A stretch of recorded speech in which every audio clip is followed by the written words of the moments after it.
পবিত্র পাপমোচনী একাদশী। এই একাদশী তিথি সমস্ত পাপকে কি করে বলে ধুয়ে মুছে একদম সাফ করিয়া থাকে। সে যত বড় পাপী হোক, যত বড় দুরাচারী হোক, ভগবান কি বলছে? ভগবান গীতায় কি বলছে? অপি চেত সুদুরাচারো ভজতে মাম অনন্যভাব সাধুরেব সমন্তব্য সম্মগ ব্যবসিত হি স। অত্যন্ত দুরাচারী ব্যক্তিও যদি, অত্যন্ত দুরাচারী মানে দুষ্ট ব্যক্তি, অত্যন্ত পাপী ব্যক্তিও যদি আমার অনন্যভাবে ভজন করিয়া থাকে, অনন্য কথার অর্থ কি? আমি ছাড়া আর অন্য কেউ না, এটাকে বলা হয় অনন্য। বলছে সে যদি আমার ভজন করিয়া থাকে তাকে কি বলবে? বলে সাধু বলিয়া জানিবে। সে যত বড়ই পাপী হোক, সে যদি আমার ভক্তি শুরু করে তখন তাকে কি বলবে? বলে সাধু বলবে। তাই তো আগের ইতিহাস তার ঘাটতে যেও না। কেন? ভগবান এখানে সার্টিফিকেট করে দিয়েছে। ভগবান এখানে কি করে দিয়েছে? সার্টিফিকেট করে দিয়েছে। বলে সে অপিচেত সুদুরাচার, অত্যন্ত দুরাচারী ব্যক্তি, সে যদি ভগবানের ভজন করে বলে তাকে সাধু বলিয়া জানিয়ে। এরকম ভক্তবৎসল ভগবান এই জগৎ সংসারে আর কোথাও পাওয়া যায় না। তিনি পাপীকে পর্যন্ত ক্ষমা করিয়া।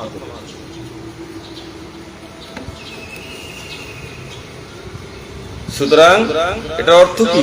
যেহেতু ভগবান তাকে সাধু বলে দিয়েছে, তার মানে কি? তার সমস্ত পাপ সেখানেই নাশ হয়ে গেছে, সমস্ত পাপ শেষ হয়ে গেছে। তাহলে কি হয়? বলে কেউ যদি ভগবানের ভজন করে তাহলে কি হয়? সে ভগবানের অত্যন্ত প্রিয় হইয়া থাকে। আর যখন প্রিয় হয় তখন কি হয়? বলে তার সমস্ত পাপ ভগবান তখন নাশ করে দেন। এখন ভগবানের ভক্ত হয়ে গেছে, ভগবানের ভক্ত হয়ে গেছে, ভগবানের ভজন করছে, তো ভগবানের যে জিনিসগুলি প্রিয় এইগুলো তোমাকে গ্রহণ করতে হবে, হবে তো? এখন তুমি স্বামীর সেবা করছো, স্বামী তোমাকে বলছে জল এনে দিতে, তুমি কি করলে? জল না এনে কোল্ড ড্রিঙ্কস এনে দিলে হবে? সেবা কোনটাকে বলে? যেটা মালিক আদেশ করে সেটাকেই উৎকৃষ্ট সেবা বলিয়া থাকে। তোমার মতো করে যেটা করছো সেটা সেবা নয়। তো ভগবান যে জিনিসগুলি পছন্দ করে, যে বিষয়বস্তুগুলিকে ভগবান পছন্দ করিয়া থাকেন, সেই বিষয়বস্তুগুলিকে সেই ভক্ত যদি আপন করতে চায় তাহলেই সে ভগবানের প্রিয় হতে পারে, নচেত প্রিয় হতে পারে না, ভক্ত হতে পারে। প্রিয় ভক্ত হতে গেলে ভগবানের প্রিয় বস্তুগুলিকে তোমার গ্রহণ করতে হবে। ভগবান গীতায় সবকিছু বলে দিয়েছে তিনি কি ভালোবাসেন। যেরকম আজকে যে তিথিটা, তার নাম কি? বলে আজকে হলো একাদশী তিথি। এই একাদশী তিথি হচ্ছে ভগবানের অত্যন্ত প্রিয়। সমস্ত তিথির রানী হচ্ছে এই একাদশী তিথি। তুমি অন্যান্য তিথি পালন করো চাহে না করো, তুমি অন্যান্য ব্রত পালন করো চাহে না করো, কিন্তু তুমি যদি এই একাদশী ব্রত পালন করিয়া থাকো তাহলে কি হয়? বলে ভগবান তার নিজের যে পরাভক্তি, অনন্য ভক্তি, সেটা সেই ভক্তকে প্রদান। কি করে জানবো ভগবানের কি প্রিয়? বলে ভগবানের এই একাদশী তিথি অত্যন্ত প্রিয়। তা একটা কাজ করো, এই একাদশী থেকেই শুরু করো, একাদশী থেকেই সংকল্প করো যে এখন থেকে আমি ভগবানের প্রিয় ভক্ত হয়ে থাকার চেষ্টা করব। আরে চেষ্টা করলে তো উপায় হবে? আমরা তো সেই চেষ্টাটাই করতে পারি না, উপায় কি করে হবে? যদি উপায় বের করতে হয় তাহলে তোমাকে কি করতে হবে? বলে চেষ্টা করতে হবে। কেউ যদি ভাবে যে আমি ভগবানের ভজন সাধন করব, কবে থেকে করব, কবে থেকে করব, তাহলে তাকে বলবো কি? বলে আজকে থেকে শুরু করো। আজকের মতো শুভ তিথি আর দুনিয়াতে কোথাও নেই। এই একাদশী তিথি অত্যন্ত পবিত্র। এই একাদশী তিথি পালন করলে ভগবান তার সমস্ত পাপ হরণ করিয়া থাকে।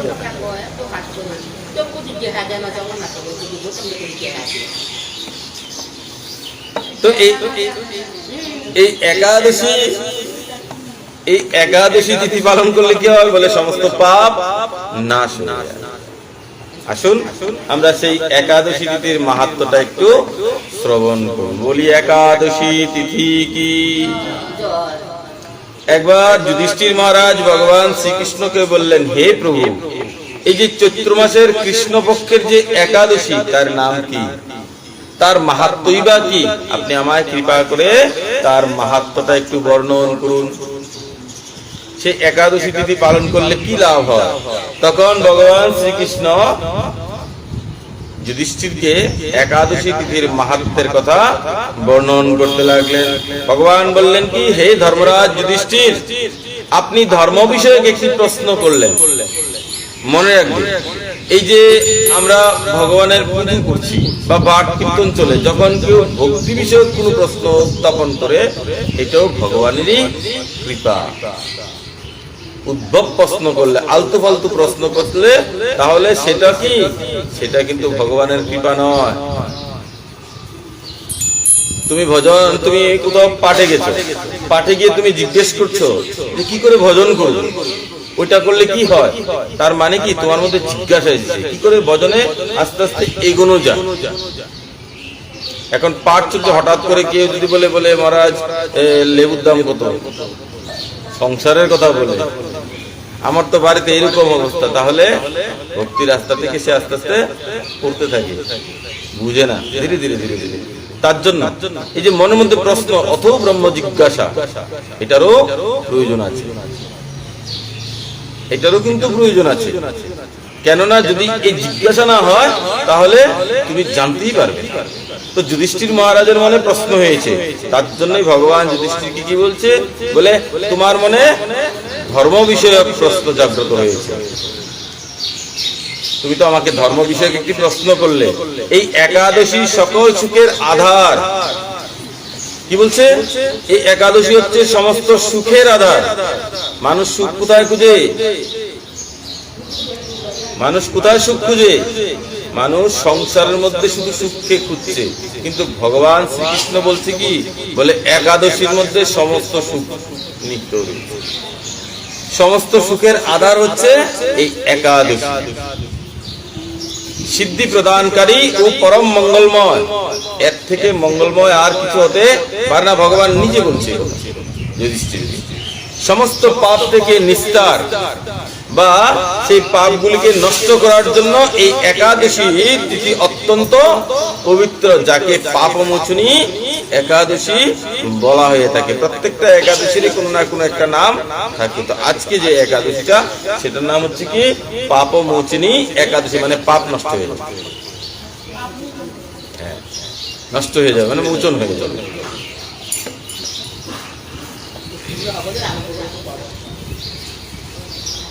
তখন ভগবান শ্রীকৃষ্ণ যুধিষ্ঠিরকে খুব সুন্দর একটি প্রসঙ্গের বর্ণন আরম্ভ করলেন।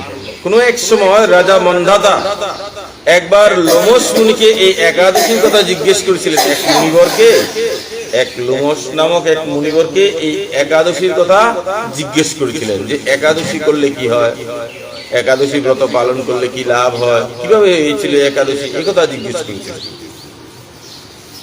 তার বর্ণিত সেই বিচিত্র উপাখ্যানটি আমি আপনার কাছে বর্ণন করছি। দেখুন ভগবান কি বলছে। ভগবান বলছে সেই ঋষিবর সেই রাজাকে যেটা বলছিল সেটাই আমি আপনাকে বর্ণন করছি। অর্থাৎ ভগবান ভক্তের বলা যে কথাগুলি সেইগুলিকে মানেন, আর আমরা মানতে চাই, তাই তো। ভগবান নিজে ভগবান হয়ে নিজে বলছে না, বলছে কি প্রাচীন কালে লুম্হস ঋষি সেই মন্দাত্তা রাজাকে এই কথা বলেছিল, আমি সেই কথাটি বলছি। এই কথা বলছে না, বুঝতে হবে, এই কথা বলছে না যে আপনাকে আমি বলছি। কি বলছে? অনেক আগে লোমহর্ষ নামক এক ঋষিবর সেই রাজা মন্দাতাকে এই একাদশীর মাহাত্ম্যের কথা বলেছিল। আমি আপনাকে সেই কথাটা শোনাচ্ছি। দেখুন, সেই ভগবান পর্যন্ত সেই ঋষির উপরই নির্ভরশীল হয়ে গেল। এটাই তো বুঝাচ্ছে। কেননা ভগবান সাধু ঋষি মুনি গুরুজন বৈষ্ণব তাদেরকে খুব ভালোবাসেন। ভগবান নিজে ইচ্ছা করলে নিজের মুখ থেকে বলতে পারতেন, তারপরও কেন বলেন না? কেননা তিনি চায় কি, তিনি ভক্তের মহিমাকে আরো জগতের মধ্যে প্রচারিত করতে চান। ভগবান বলে না, আমার থেকে আমার ভক্তের পূজা আমি বেশি করে পছন্দ করি। তার জন্য এখানে ভক্তের মহিমাকে বর্ণন করা হয়েছে।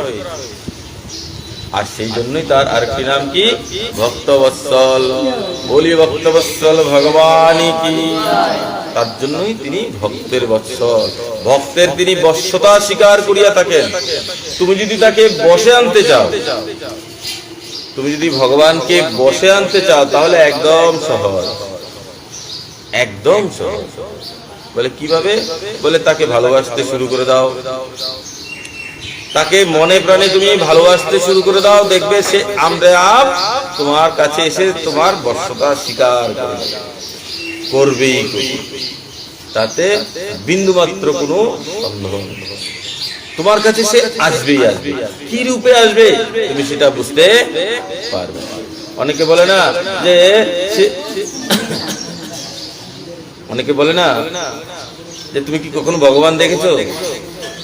বলে তো, দেখুন ভগবান কিন্তু কখনোই আমাদের এই জড়চক্ষুর সামনে আসবেন না। আসবে আমাদের বুদ্ধি বা কই? আমাদের এই যে চোখগুলি আছে, সেই চোখগুলির আয়ু কত বিচার করতে হবে। কারোর 50 বছর হলে চোখগুলি কি হয়? বলে ওইগুলির মধ্যে ছানি পড়ে চোখগুলি নষ্ট হতে থাকে, আস্তে আস্তে বৃদ্ধ হতে থাকে। তো সেই চোখের আয়ু বা কত? আর আমাদের যে বুদ্ধি, সেই বুদ্ধি বা কতটুকু ভগবানকে চেনা। আর এই সাধারণ এই যে পড়াশোনা করি আমরা, বাচ্চারা যে পড়াশোনা করে, সেই পড়াশোনা করতে গেলে বাংলা হোক, ইংরেজি হোক, সংস্কৃত হোক, হিন্দি হোক, যাই হোক, প্রত্যেকটা বিষয়বস্তুর একটা না একটা গ্রামার থাকে। তো আমরা সাধারণত সেই গ্রামার গুলিকে সঠিকভাবে বুঝতে পারি না। আর যিনি অনন্ত কোটি বিশ্ব ব্রহ্মাণ্ডের নায়ক, যিনি এই বিশ্বকে সৃষ্টি করিয়াছেন, রচনা করিয়াছেন, তাকে বোঝা কি এত সহজ? তিনি তো কত রূপে থাকেন। তিনি কখনো মৎস্য অবতার রূপ ধারণ করেন, তিনি কখনো হয়গ্রীব অবতার ধারণ করেন, তিনি কখনো ঘোড়ার অবতার রূপ ধারণ করেন, তিনি কখনো বরাহের অবতার ধারণ করে থাকেন, কখনো আবার মনুষ্য হয়ে আসেন, কখনো আবার সিংহের রূপ ধারণ করেন। করে তো সিংহ ভগবান সিংহের রূপ ধারণ করেছিল, ভগবান মৎস্যের রূপ ধারণ করেছিল, মৎস্য অবতার। হয়গ্রীব মানে কি ঘোড়ার অবতার ধারণ করেছে, বরাহ মানে কি শুকরের রূপ ধারণ করেছে। তো তিনি দেখুন তিনি কত রকমের রূপ ধারণ করেন। তো তোমার কাছে ভগবান কি রূপে আসবে তোমাকে বলে আসবে, না তোমাকে অ্যাডভান্স জানিয়ে দেবে যে কি রূপে আসবে? বলে ভগবানকে দেখেছো কখনো? ভগবান যে কি রূপে কার কাছে কিভাবে আসে কেউ জানে না। কখনো তিনি দত্তাত্রেয় রূপে আসেন, কখনো তিনি কপিল রূপে এসেছেন, কখনো তিনি ব্যাসদেব রূপে এসেছেন তো কখনো তিনি মর্যাদা পুরুষোত্তম শ্রী রামচন্দ্র রূপ ধারণ করে এসেছেন, কখনো তিনি পূর্ণ ব্রহ্ম ভগবান শ্রীকৃষ্ণ রূপ ধারণ করে এসেছেন, আবার কখনো তিনি এই কলিযুগে শ্রী চৈতন্য মহাপ্রভু রূপে নদিয়ায় অবতীর্ণ হয়েছেন, আর কলির অন্তে তিনি কলকি ভগবান রূপে অবতীর্ণ হইয়া থাকবেন। বলে তার ফাঁকে ভগবানের অসংখ্য ছোট ছোট অবতার ইত্যাদি করতেই থাকবে। তো কখন ভগবান কি রূপে কার সামনে আসবে, কি মানুষ হয়ে আসবে না পশু হয়ে আসবে, কেউ বুঝতে পারে না। আমাদের সামনেও তিনি আসেন, আমরা হয়তো তাকে চিনতে পারি না, বুঝতে পারি, আমাদের সেই বুদ্ধি নেই, আমাদের সেই বিচার করার ক্ষমতা, তার জন্য আমরা তাকে বুঝতেও পারি না, তাকে চিনতেও পারি না। তো ভগবান কি বলছে? ভগবান বলছে দেখুন আমি আপনাকে প্রাচীন কালের সেই ঘটনাটা বলছি, আপনি সেটা মনোযোগ দিয়ে শ্রবণ করুন। কাকে বলছে? যুধিষ্ঠিরকে। আচ্ছা যুধিষ্ঠির বড় না ভগবান শ্রীকৃষ্ণ বড়? কে বড়? ভগবান শ্রীকৃষ্ণ বড় না যুধিষ্ঠির বড়? হ্যাঁ, পাঠে মনোযোগ কার কার নাই এখন বেরিয়ে গেছে। সাধারণ কেউ বলছে কি, ম্যাক্সিমাম বলছে কি যুধিষ্ঠির বড়। ভগবান শ্রীকৃষ্ণ বড় না যুধিষ্ঠির বড়? হ্যাঁ, দেখুন শ্রীকৃষ্ণ বড়। আর শ্রীকৃষ্ণ বড় হয়েও একজন ভক্তকে কি বলছে? দাদা। আপনি কোন ভক্তকে কি করে সম্মান করতে হয় সেটা ভগবান থেকে বেশি ভালো কেউ জানে না। আমরা কি করি? আমরা একটু ভজনে বেশি বড় হয়ে গেলে আরেকজনকে পাত্তাই দিতে চাই না, তাকে তুই তার ইত্যাদি করে বলতে থাকি, এটা অপরাধ। ভগবান নিজে এগুলি নিজে করে দেখিয়েছে। নিজে ভগবান হয়ে যুধিষ্ঠিরকে বলছে কি আপনি, আমি আপনাকে সেই উপাখ্যান বলছি, তুই করে তো বলতে পারবি। ওই যে অর্জুনের বন্ধু, তো যেহেতু ছোট ভাইয়ের বন্ধু, তো ছোট ভাইয়ের দাদা তো আমারও দাদা লাগবে, সম্পর্ক ভালো যাবে, তার জন্য বলছি ভগবানের সঙ্গে একটা সম্পর্ক করবে। আপনি যদি তাকে বন্ধু ভাবেন, সেও আপনাকে কি ভাববে? বন্ধু ভাববে, ভাববেই ভাববে। আপনি যদি তাকে সন্তান মনে করেন, তাহলে সেও আপনাকে মাতার মতোই স্নেহ করিয়া থাকে। তখন কিন্তু আপনার সঙ্গে তার বন্ধুত্বের সম্পর্ক হবে না, কি হবে? বলে মাতা আর পুত্রের সম্পর্ক, বুঝলেন তো? মা আর ছেলের সম্পর্ক। আপনি যদি তাকে প্রেমিক ভাবেন, তাহলে সেও আপনাকে আপনার প্রেমিকা ভাববে। বলো রাধে রাধে। তার জন্য ভগবানের সঙ্গে একটা কি করতে হবে? সম্পর্ক করতে হবে। আপনি যদি তার সঙ্গে শত্রুতামি করেন, হিংসা করেন, সেও আপনার সঙ্গে ওইটাই করবে। আপনি যেরকমই তাকে ভালোবাসেন, সে আপনাকে সেরকমই মানে ফল প্রদান ইত্যাদি করিয়ে থাকবে। বলে শত্রুতাও করে ভগবান আমাদের সঙ্গে? বলে হ্যাঁ, শত্রুতা করে কি করে? বলে গলাটা কেটে দেয়। আর গলাটা কাটলে কি হবে? বলে তার উদ্ধার হয়ে যায়। হয়তো উদ্ধার হওয়া হলো কথা, মুক্তি হওয়া হচ্ছে কথা। ভগবান যাকে যাকে মেরেছে সবার কি হয়েছে? বলে সবার উদ্ধার হয়ে গেছে, সবারই মুক্তি হয়েছে। এরকম একজনও নেই যে সে যত বড় অসুর হোক, সে যত বড় দানব হোক, ভগবানের চক্রের দ্বারা যার মৃত্যু হয়েছে তার কি হয়েছে? বলে উদ্ধার হয়ে গেছে। তার প্রমাণ কি? বলে একটাই প্রমাণ দিচ্ছি, কে? সে হচ্ছে পুতনা। পুতনা কি ছিল? বলে বাল ঘাতিনী ছিল, শিশু হত্যাকারী ছিল। সেই পুতনা এত পাপী ছিল যে সেই পুতনা ভগবানকে মারতে দিয়েছে। কি রূপ ধারণ করেছে? বলে মায়ের রূপ ধারণ করেছে। স্তনদুগ্ধ পান করাচ্ছে ভগবানকে, আর স্তনদুগ্ধের নাম করে পুতনা সেই ভগবানকে কি পান করাচ্ছে? বলে কালকুট বিষ পান করাচ্ছে। ভগবান কি করলেন? ভগবান সেই পুতনাকে উদ্ধার করে দিলেন। আর উদ্ধার করে সেই যশোদা, সেই নন্দরানীকে, সেই দেবকী মাতাকে যে স্থান দিয়েছিলেন, ভগবান পুতনাকে পর্যন্ত সেই স্থানে নিয়ে বসিয়ে রেখেছেন। সমস্ত দেবতাগণ বলছে, প্রভু এই কি তোমার বিচার? সারা জীবন দুষ্কর্ম করেছে, পাপ করেছে, অন্যায় করেছে, তোমাকে মারতে এসেছে, তোমাকে বিষ পর্যন্ত দিয়েছে, তারপরও তুমি তাকে এই জায়গায় দিয়েছো? বলে যাই কিছু দেখছে তো আমাকে স্তনপান করিয়েছে, আমাকে তো মাতৃদুগ্ধ পান করেছে নিজের কুলে নিয়ে। তার জন্য ভগবান সেই পুতনাকে পর্যন্ত নিজের মায়ের গতি স্থান দিয়েছে। এরকম করুণা নিদান। তার জন্য তার আরেকটা নাম কি? করুণা নিদান। তিনি করুণা করেন ভক্ত, সে যত বড় পাপী হোক। তার জন্য তো ভগবান গীতায় বলছে এই শ্লোকটা, অপি চেত সুদুরাচার ভজতে মাম অনন্য ভাব। সে যদি আমার অনন্যভাবে ভক্তি করে, আমার ভজন করে, তাহলে আমি তার সমস্ত পাপকে নাশ করে দিই। করে দিত তো ভগবান বলছে আমি নাশ করে দিই।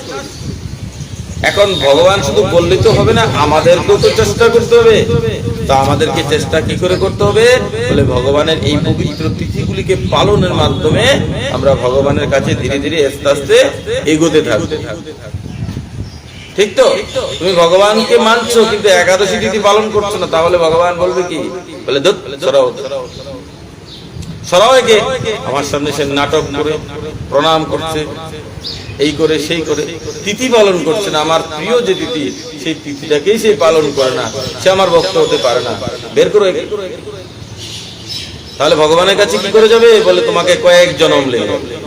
যতক্ষণ পর্যন্ত তুমি তার চরণে নিজেকে সমর্পণ না করবে, ততক্ষণ পর্যন্ত কি হবে? বলে পুনরূপী জননম, পুনরূপী মরণম, পুনরূপী জননী জঠরে শয়নম। বারবার এই পৃথিবীতে আসতে হবে, বারবার মরতে হবে, বারবার মাতৃপেটের মধ্যে থাকতে হবে, আর সেই মলমূত্র ইত্যাদির মধ্যে পড়ে থাকতে হবে, সেই অন্ধকূপের মধ্যে। তাহলে সেখান থেকে বাঁচার রাস্তা কি? সেই 84 লক্ষ থেকে বাঁচার উপায় কি? বলে তার শরণাগতি নিয়ে নাও, তার শরণে চলে যাও, নিজেকে একদম সম্পূর্ণভাবে তার শরণে নিয়ে যাও। যখনই বাড়ি থেকে বেরোবে, কোথায় উদ্দেশ্যে বেরিয়েছো? বলে জগন্নাথ মন্দিরে যাও, রাধা গোবিন্দের মন্দিরে যাবে। এই উদ্দেশ্য যতক্ষণ পর্যন্ত পূরণ না হয়, ততক্ষণ পর্যন্ত ডানে বামে কোনো দিকে তাকাবে না, তাহলে উদ্দেশ্য নষ্ট হবে। তোমার মন চঞ্চল হয়ে যাবে, বুঝলে তো? তোমার ভক্তি নিষ্ঠা সঠিক জায়গায় থাকবে না। তোমার উদ্দেশ্য কোথায়? বলে মন্দিরে যাব। কোন মন্দিরে যাব? বলে জগন্নাথ মন্দিরে যাব। তখন সামনে যত রকমের যাই কিছু হোক না কেন, আমার উদ্দেশ্য আমি যতক্ষণ পর্যন্ত সেখানে গিয়ে মাথা না টেকবো ততক্ষণ পর্যন্ত আমার ব্রত, এই যে বাড়ি থেকে আসছো না, সেটাও একটা ব্রত। বলে কি হয়? বলে কিভাবে হয়? বলে প্রতি পদক্ষেপে অশ্বমেধ যজ্ঞের ফল প্রাপ্ত হওয়া যায়। বাড়ি থেকে যখন কেউ মন্দিরে যাওয়ার জন্য তৈরি হয়, এখন যাচ্ছ, ভগবান আশীর্বাদ করছে, এমন সময় তোমার পা ইউটার্ন হয়ে গেল আরেকদিকে, তাহলে তুমি সেই ফল থেকেও বিচ্যুত হয়ে যাবে। আগে ভগবানকে প্রণাম করে, যার উদ্দেশ্যে বেরিয়েছ, যে দেব দেবতার উদ্দেশ্যে বেরিয়েছ, তাকে আগে তার মন্দিরে তাকে প্রণাম করে তারপর আসার সময় তোমার যদি মনে চায় অন্যান্য জায়গায় যাওয়া, তুমি সেখানে যাও, তাতে কোনো বাধা নেই, বুঝলে তো? এগুলো হচ্ছে শাস্ত্রের নিয়ম। যদি পালন করি তাহলে কি হয়? বলে খুব তাড়াতাড়ি ভক্তি আমাদের মধ্যে প্রবেশ করতে থাকবে। তো ভগবান কি বলছে? বলছে প্রাচীন কালে অতি মনোরম চিত্র পুষ্প উদ্যানে, একটি উদ্যানের মধ্যে মুনিগণ বহু বছর ধরে তপস্যা করতে লাগলেন। এক সময় মেধাবী নামে এক ঋষি কুমার সেই বনের মধ্যে ভজন করতে লাগলো। ঋষি কুমার বাচ্চা ভালো, সেখানে মঞ্জুকেশা নামে এক অপূর্ব অপ্সরা সুন্দরী নারী এসে উপস্থিত হলো। সেই নারী সেই ঋষিবরকে দেখে মোহিত হয়ে গেল, আর মনে মনে সেই ঋষিবরকে নিজের স্বামী রূপে মেনে নিলেন, আর সেই ঋষিবরের সঙ্গ করার জন্য সেই নারী উৎপেতে বসে। এইভাবে কিছুদিন পেরিয়ে গেল। এখন দেখো, স্ত্রী হচ্ছে কি? স্ত্রী হচ্ছে আগুন, আর পুরুষ হচ্ছে কি? সে যদি যতই বলুক না যে আমি গলবো না, আমি গলবো না, আমি যেভাবে আছি সেভাবেই শক্ত থাকবো, সে জীবনও পারবে না। আগুনের কাছে গেলে সেই ঘি গলবেই গলবে, তাতে 100% সত্য। তো সেই মঞ্জুকেশা সেখানে বসে বসে সেই যে ঋষিকুমার মেধাবী, তাকে বিভিন্ন ভাবে কামবানে জর্জিত করছে। আর এইভাবে কিছুদিন যাওয়ার পর সেই মেধাবী সেই ঋষিকুমার একদিন সেই মঞ্জুকেশার প্রেমে পড়ে গেছে। এবার প্রেম তো হয়ে গেছে। এবার প্রেম হওয়ার পর তাদের মধ্যে কি হয়েছে? বলে বিবাহ হয়েছে। আর বিবাহ হয়ে তারা সেখানে বাস করতে লাগলো। আর যেহেতু বিবাহ হয়ে গেছে, এখন আগে ছিল কি ঋষি, এখন বিবাহ করার ফলে সে এখন ভজন সাধনের মধ্যে তার রুচি আস্তে আস্তে নষ্ট হতে লেগেছে। সে এখন সংসারের মধ্যে মনোযোগ প্রবেশ করেছে। যেহেতু বউ এসেছে ঘরের মধ্যে, তো বউকে তো খাওয়াতে হবে, তো খাওয়াতে গেলে পরিশ্রম করতে হবে, রোজগার করতে হবে। তার জন্য সে কি করে? রোজগার করছে, পরিশ্রম করছে। আর পরিশ্রম করতে গিয়ে সে এখন আর ভজন সাধন আগের মতো করতে পারছে না।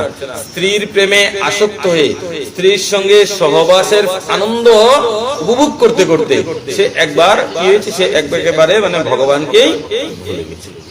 এইভাবে দীর্ঘকাল পেরিয়ে গেছে। কত বছর পেরিয়ে গেছে? এইভাবে প্রায় 55 বছর 9 মাস 7 দিন, এরকম প্রায় 55-56 বছর পেরিয়ে গেছে।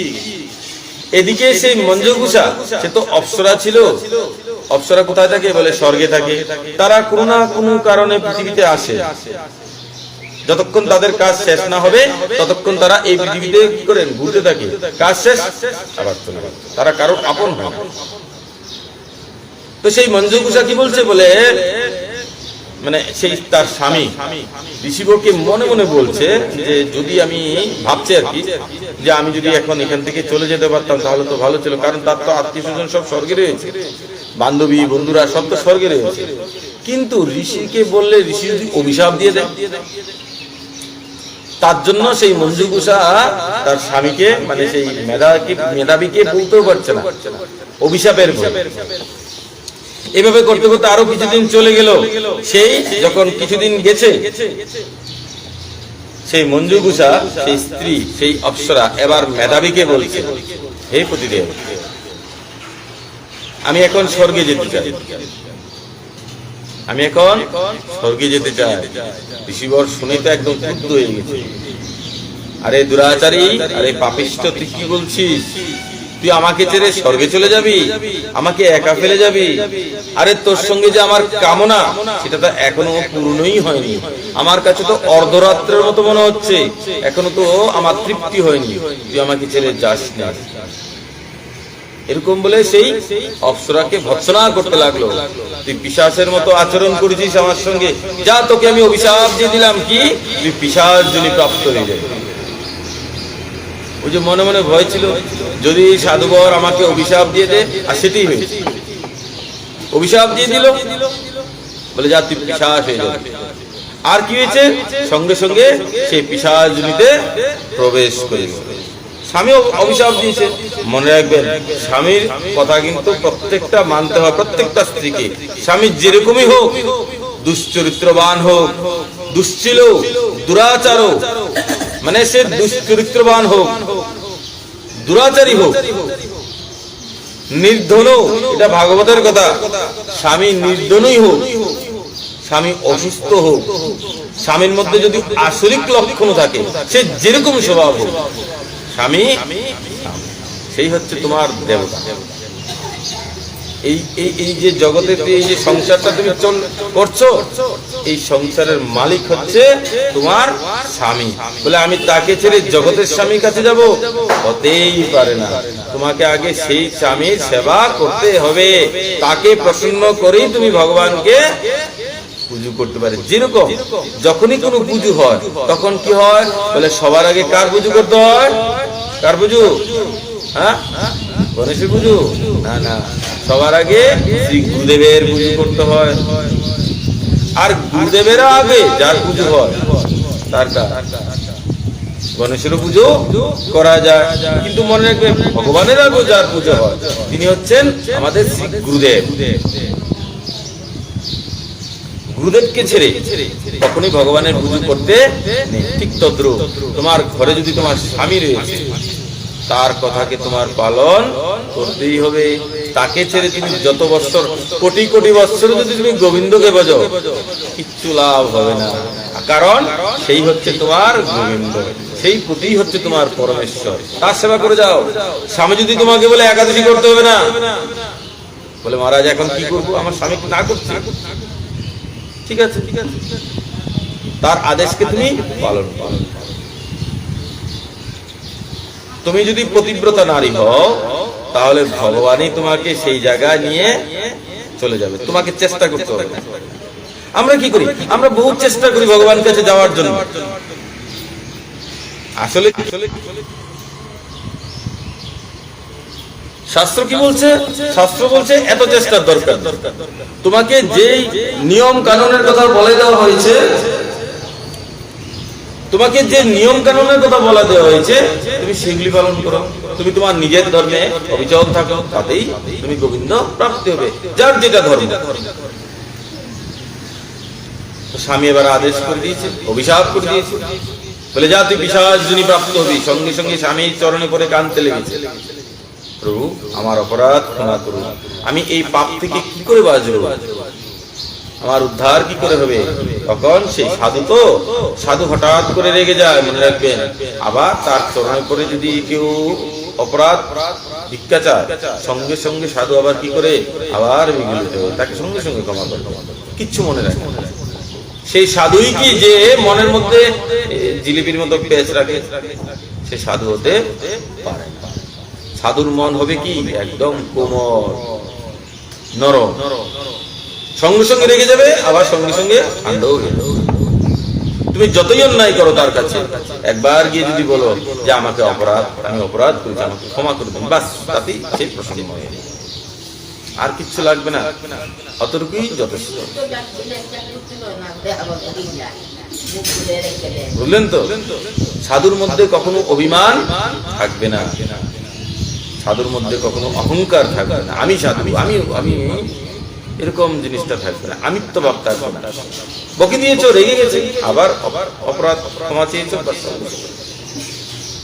স্বামীর চরণে পড়ে কাঁদতে লাগে। সেই মেধাবী স্বামী কি বলছে? বলছে যাও, তোমার অপরাধকে আমি ক্ষমা করলাম, কিন্তু যেহেতু অভিশাপ দিয়ে ফেলেছি, তোমাকে তো ভোগ করতে হবে, তাহলে উদ্ধারের কি উপায়? বলে এই চৈত্র মাসের কৃষ্ণপক্ষের যে একাদশী তিথি, তার নাম হচ্ছে পাপমোচনী একাদশী। সেই তিথিকে যদি তুমি সঠিকভাবে পালন করো, তাহলে তোমার সমস্ত পাপ নাশ হয়ে যাবে, দূর হয়ে যাবে। যাও তুমি এই একাদশী তিথি পালন করো। আর সেই আদেশ প্রাপ্ত হয়ে সেই অপ্সরা, সেই মঞ্জুগেশা কি করলো? এই একাদশী তিথি, এই যে পাপমোচনী একাদশী, সেটাকে খুব সুন্দর করে নিয়ম নিষ্ঠার সাথে পালন করছে। আর পালন করার ফল সে আবার দিব্য সেই অপ্সরার রূপ, আগের যে রূপটা ছিল সেই রূপটা সে পেয়ে গেল। আর পেয়ে স্বামীকে প্রণাম করে সেখান থেকে দিব্য বিমানে করে সেই স্বর্গে পুনরায় গিয়ে আবার অবস্থান করবে। এই হচ্ছে এই একাদশীর মাহাত্ম্যের কথা। ভগবান কি বলছে? ভগবান বলছে যে এই পাপমোচনী একাদশী যে জীব পালন করে তার সমস্ত পাপ নষ্ট হয়ে যায়। পিতার উপদেশ শুনে মেধাবী সেই ব্রত ভক্তি করে পালন করলেন। সেই মেধাবীও পালন করছে, শুধু স্ত্রী পালন করে এরকম নয়। সে যে স্বামী, সে যে ধর্ম থেকে ভ্রষ্ট হয়ে গেছিল, সেও তো অন্যায় করেছে, সেও তো পাপ করেছে, তার জন্য সেও একাদশী পালন করছে। আর একাদশী পালন করাতে তারও সমস্ত পাপ শেষ হয়ে গেল। বুঝলেন তো? পুনরায় তিনি তপস্যার ফল লাভ করলেন। ওই যে যেখানে গিয়ে শেষ করেছিল সেখান থেকে আবার তার তপস্যা ইত্যাদি শুরু হতে লাগলো। মঞ্জুগেশাও ওই ব্রত পালনের পরে পিশাচক্র থেকে মুক্ত হয়ে গেল। আর তারা দুজনেই কি করলো? সেই পাপ থেকে মুক্ত হয়ে গেল। হে মহারাজ, যারা এই একাদশী ব্রত পালন করেন তাদের পূর্বকৃত সমস্ত পাপই ক্ষয় হয়ে যায়। কি হয়? শেষ হয়ে যায়, নষ্ট হয়ে যায়। আজকে পর্যন্ত যা যা পাপ হয়েছে, যদি তুমি সঠিকভাবে একাদশীটা পালন করতে পারো, তাহলে সব দিলে কি হবে? সব মুছে যাবে। কত সুযোগ! তার জন্য তো বলে এই একাদশী সমস্ত ব্রতের রানী। তুমি যত ব্রতই করো না কেন, কোনো না কোনো জায়গায় আটকাবে। বলে ওই কাজটা, এই ব্রতের মাধ্যমে সম্পূর্ণ ওই পাপটা যাবে না, কিছুটা থাকবে। আর এই একাদশীটা হচ্ছে সমস্ত পাপকে নাশ করার জন্য একদম উত্তম। এই ব্রতকথা পাঠ এবং শ্রবণে কি হয়? বলে সমস্ত পাপ নাশ হয় আর সহস্র গৌদানের ফল প্রাপ্ত হওয়া যায়। সহস্র মানে কি?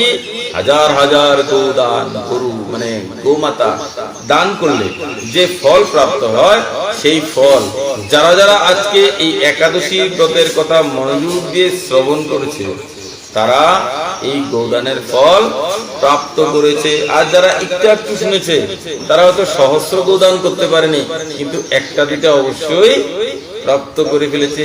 কোনো কিছু বিফলে যায় না। তাহলে বলে মনোযোগ দিয়ে শ্রবণ করার কি প্রয়োজন? বলে মনোযোগ দিয়ে শ্রবণ করলে ওই যে বলছে সহস্র গৌদান, এই সহস্র গৌদানের ফলও আমার ভাগ্যে এসে জুটবে। আর যদি মনোযোগী না হয়, তাহলে কি হবে? বলে একটা দুইটা হবে, পরে আফসোস করবে, বসে তো ছিলাম, কিন্তু সে তো পেয়ে ফেললো সহস্র গৌদানের ফল, আমার কপালে জুটলো কটা? মানে মাত্র 3টা।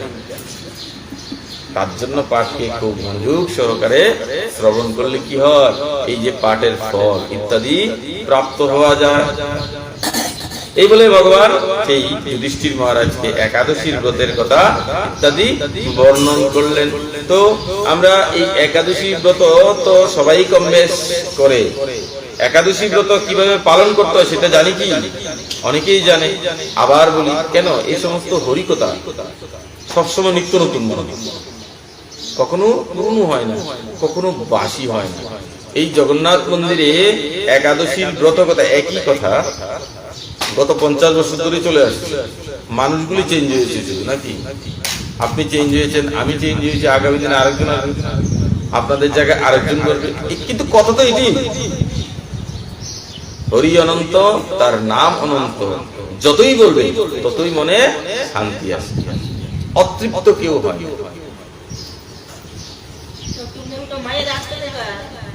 কেউ অতৃপ্ত হয়।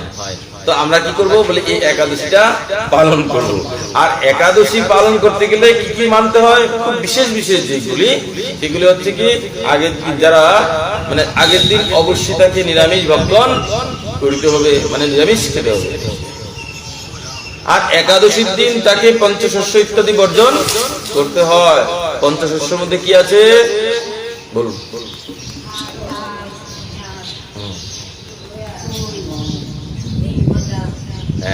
পঞ্চশস্য, ধান, গম, যব, ভুট্টা আর সরিষা, এগুলোর মধ্যে যা যা আছে, ডাল ফল যা আছে সব প্রবেশ করতে থাকে। তাহলে এই একাদশীর দিন আমরা অন্তত এইগুলি খাদ্য হিসাবে গ্রহণ করব না। করলে কি হবে বলে, একাদশীর দিন এই সপ্ত ধান্য যাকে বলা হয় একত্রে, এই সপ্ত ধান্যের মধ্যে পাপ গিয়ে, সংসারের সমস্ত পাপ গিয়ে লুকিয়ে থাকে। সমস্ত পাপ সেই একাদশী তিথির দিন সেই অন্নের মধ্যে গিয়ে প্রবেশ করে। ভুলেও যদি তুমি অন্ন খাও তাহলে কি হবে বলে, মাতৃহা, পিতৃহা, ভাতৃহা আর গুরুহা। মানে কি, সে তার মাতৃহত্যার দায়ে লিপ্ত হয়, সে তার পিতৃহত্যার দায়ে লিপ্ত হয়। যতই বাবা বাবা বলে ডাকক না, বলে ধর্মের বিচারে তুমি তোমার বাবাকে হত্যা করেছ। প্রত্যেক মাসে 2টা একাদশী তুমি পালন করছো না, মানে কি 2 বার তুমি তাকে হত্যা করছো। এখন হত্যা করছো, আবার শ্রাদ্ধ করছো, খুনি তো নাম পড়ে গেছে ধর্মীয় বিচারে, তার জন্য একাদশী পালন করতে হয়। গুরুহা, গুরু গুরু করছে আর এদিক দিয়ে একাদশী পালন করছে না, আর গুরুর মৃত্যুর কারণ তুমি নিজে হয়ে গেছে। তার জন্য মাতৃহা মানে মাতৃহত্যা, পিতৃহত্যা, ভাই হত্যা আর গুরু হত্যা, এই 4টা পাপে তাকে লিপ্ত হতে হয়। সর্বোপরি একাদশীতে যদি কেউ অন্ন ভক্ষণ করিয়া থাকে তাহলে তাকে গোমাংস খাওয়ার ফল লাভ হইয়া। পদ্মপুরাণে খুব সুন্দর করে বর্ণন রয়েছে, অনেক কারণ রয়েছে, আমি শুধু 2টা কারণ বললাম।